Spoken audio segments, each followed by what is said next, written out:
उत्तर प्रदेश के एक पुराने गांव भीमरावपुर के बाहर एक ऐसा कुआं था जिसके चारों ओर हमेशा अजीब सी ठंडक रहती थी।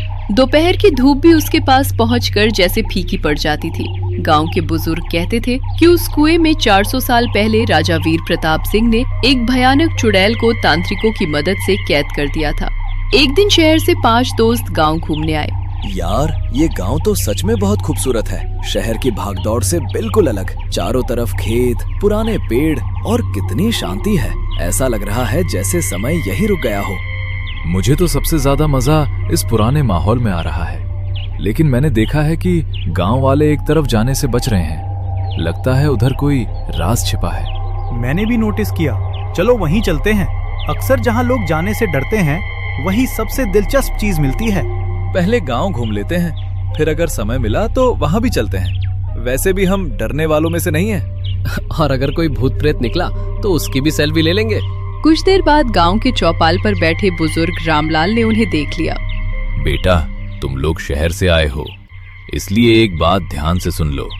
गांव के पश्चिम में जो पुराना कुआं है, वहां भूल कर भी मत जाना। वो कोई साधारण कुआं नहीं है।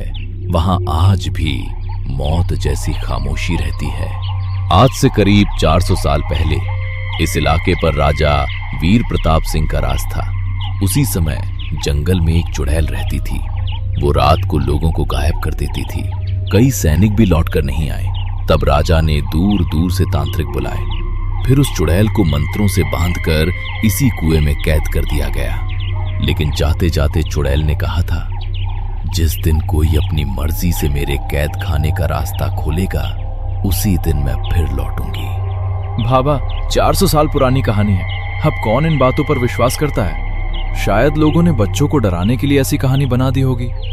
विश्वास करना या ना करना तुम्हारी मर्जी है, लेकिन याद रखना, आज तक जिसने उस कुएं को छेड़ा, वो पहले जैसा कभी वापस नहीं लौटा। बात खत्म हुई, लेकिन दोस्तों के मन में उत्सुकता और बढ़ गई। शाम होने से पहले वे उसी कुएं के पास पहुंच गए। कुआं बहुत विशाल था। वाह, क्या जगह है। चलो यहीं क्रिकेट खेलते हैं। खुला मैदान भी है और कोई परेशान भी नहीं करेगा। बस ध्यान रखना कि गेंद कुएं में ना जाए। अरे इतनी बड़ी जगह है, कुछ नहीं होगा। खेल शुरू हुआ। गेंद हवा में बहुत ऊंची गई और अगले ही पल गेंद सीधे कुएं के अंदर गिर गई। कुछ सेकंड तक सब बिल्कुल चुप रहे। फिर कुएं के अंदर से पानी गिरने जैसी आवाज आने लगी, लेकिन वो आवाज सामान्य नहीं थी। ऐसा लग रहा था जैसे कोई बहुत गहरी सांसें ले रहा हो। अजीब है, इतनी देर तक पानी क्यों हिल रहा है? शायद नीचे बहुत गहराई होगी। तभी कुएं के भीतर से किसी औरत की धीमी हंसी सुनाई दी। तुम लोगों ने सुना?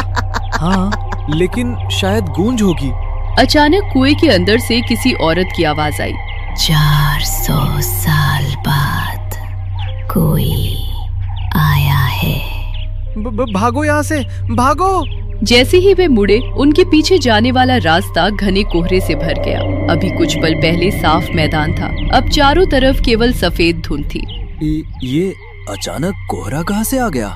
हवा बर्फ जैसी ठंडी हो गई। बरगद के पत्ते बिना हवा के हिलने लगे। कुएं के अंदर से फिर वही आवाज आई। मेरी गेंद लौटाने नहीं आओगे? अगले ही पल वही क्रिकेट बॉल धीरे धीरे कुएं के अंदर से ऊपर उठने लगी, जैसे कोई अदृश्य हाथ उसे पकड़कर बाहर ला रहा हो। 5 दोस्त डर से पीछे हट गए। गेंद हवा में तैरती हुई उनके सामने आकर रुक गई। उस पर अब लाल रंग से कुछ लिखा था। मुझे बाहर निकालो। ये किसने लिखा? कोई जवाब नहीं आया।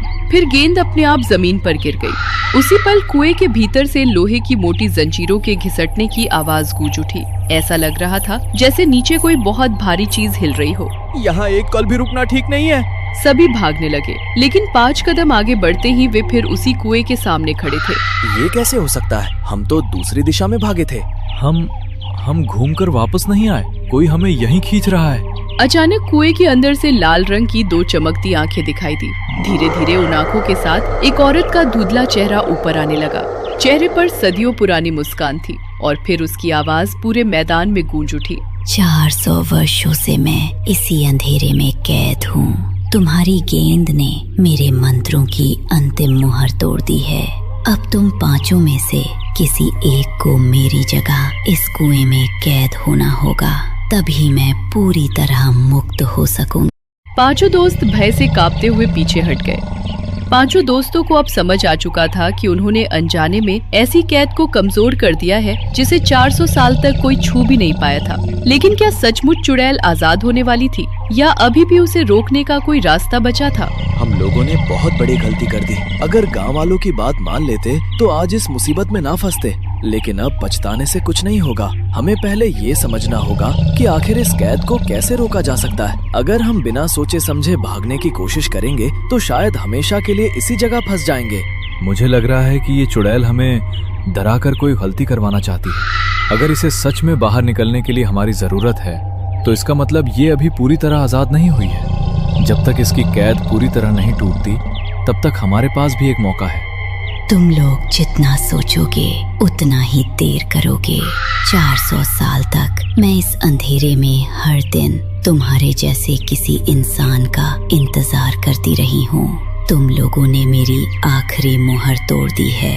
अब या तो तुम में से कोई मेरी जगह कैद होगा या फिर ये पूरा गांव मेरी परछाई बन जाएगा। अचानक जमीन फिर कांपी। दूसरा मंत्र वाला पत्थर भी टूट गया। उसी समय दूर से किसी के तेज कदमों की आवाज आई। वो गांव के बुजुर्ग रामलाल थे। उनके हाथ में एक पुराना तांबे का डिब्बा था। मैं जानता था कि तुम लोग मेरी बात नहीं मानोगे, इसलिए तुम्हारे पीछे पीछे चला आया। जल्दी से ये डिब्बा पकड़ो। इसके अंदर राजा वीर प्रताप के समय का आखिरी तांत्रिक ताबीज है। लेकिन इसे इस्तेमाल करने से पहले तुम्हें पूरी सच्चाई जाननी होगी। बाबा जल्दी बताइए, हर पल हालात और खराब होते जा रहे हैं। 400 साल पहले ये चुड़ैल पहले इंसान थी। उसका नाम मायावती था। वो तंत्र मंत्र जानती थी लेकिन किसी को नुकसान नहीं पहुंचाती थी। राजा वीर प्रताप के दरबार में कुछ लालची मंत्री उससे डरते थे। उन्होंने राजा को झूठ बोल दिया कि मायावती राज्य पर कब्जा करना चाहती है। बिना सच जाने राजा ने तांत्रिकों को बुलाकर उसे पकड़वा लिया। तो क्या राजा ने एक निर्दोष औरत को कैद कर दिया? जब तांत्रिक उसे पकड़ने पहुंचे तब मायावती ने बचने के लिए ऐसा शक्तिशाली काला मंत्र पढ़ दिया जिसे वो खुद भी पूरी तरह नियंत्रित नहीं कर पाई। उसी पल उसके भीतर की सारी नकारात्मक शक्ति जाग गई। वो सचमुच चुड़ैल बन गई। उसके बाद उसने पूरे राज्य में तबाही मचा दी। तब राजा और 7 तांत्रिकों ने अपनी जान जोखिम में डालकर उसे इस कुएं में कैद किया। इसलिए वो आधी निर्दोष थी और आधी अपने ही काले मंत्र की शिकार। सब कुछ सुनकर पांचों दोस्त स्तब्ध रह गए। तभी चुड़ैल की आंखें और लाल हो गई। बस बहुत हुआ, अब कोई मुझे नहीं रोक सकता। सुनो, इस ताबीज को तभी शक्ति मिलेगी जब तुम पांचों बिना डरे एक साथ राजा द्वारा बोला गया मंत्र पढ़ोगे। लेकिन अगर किसी एक के मन में भी स्वार्थ या डर हावी हो गया तो ताबीज राख बन जाएगा। रामलाल ने तांबे के डिब्बे से एक पुराना ताबीज निकाला। उन्होंने एक दूसरे की तरफ देखा। रामलाल द्वारा बताया गया मंत्र बोलना शुरू किया। जैसे जैसे मंत्र आगे बढ़ा, ताबीज से तेज सुनहरी रोशनी निकलने लगी। चुड़ैल पहली बार दर्द से चीख उठी। नहीं, ये वही मंत्र है जिसने मुझे 400 साल पहले बांधा था। पूरा कुआं जोर से फटने लगा। चुड़ैल पूरी तरह बाहर निकल आई। लेकिन जैसे ही उसने पूरी ताकत से हमला करने के लिए हाथ उठाया, ताबीज की रोशनी उसके सीने पर पड़ी। उसी पल उसके शरीर से 2 अलग अलग परछाइयां बाहर निकलने लगी। रामलाल की आंखें फैल गई। अब समझ आया, तांत्रिकों ने उसे इसलिए पूरी तरह नष्ट नहीं किया था क्योंकि उसके भीतर इंसान की आत्मा अब भी बची हुई थी। उन्होंने केवल उसकी अंधेरी शक्ति को कैद किया था। 400 साल तक मैं अपने ही अंधकार के साथ इस कुएं में कैद रही। मेरे भीतर की बुरी शक्ति मुझे हर पल लोगों से बदला लेने के लिए मजबूर करती रही। अगर आज तुम लोग डरकर भाग जाते तो वही शक्ति हमेशा के लिए आजाद हो जाती। अचानक उसके पीछे खड़ी काली चुड़ैल जोर से दहाड़ी। वो फिर मायावती की आत्मा में मिलना चाहती थी। राहुल ने तुरंत ताबीज उठाकर हवा में उछाल दिया। विक्रम ने उसे पकड़कर सीधे कुएं के बीच फेंक दिया। तेज सुनहरी रोशनी का विशाल स्तंभ आसमान तक उठ गया। काली चुड़ैल दर्द से चीखने लगी। उसका शरीर धीरे धीरे धुएं में बदलने लगा। उसकी सारी काली शक्ति उसी कुएं के भीतर समा गई। लेकिन इस बार जंजीरें नहीं बनी, बल्कि पूरा कुआं अंदर से पत्थरों से भरने लगा। धीरे धीरे पूरा कुआं हमेशा के लिए बंद हो गया। इतना कहकर उसकी आत्मा सुनहरी रोशनी में बदल गई और आसमान में विलीन हो गई। उस दिन के बाद उस मैदान में फिर कभी कोई अजीब आवाज नहीं सुनाई दी।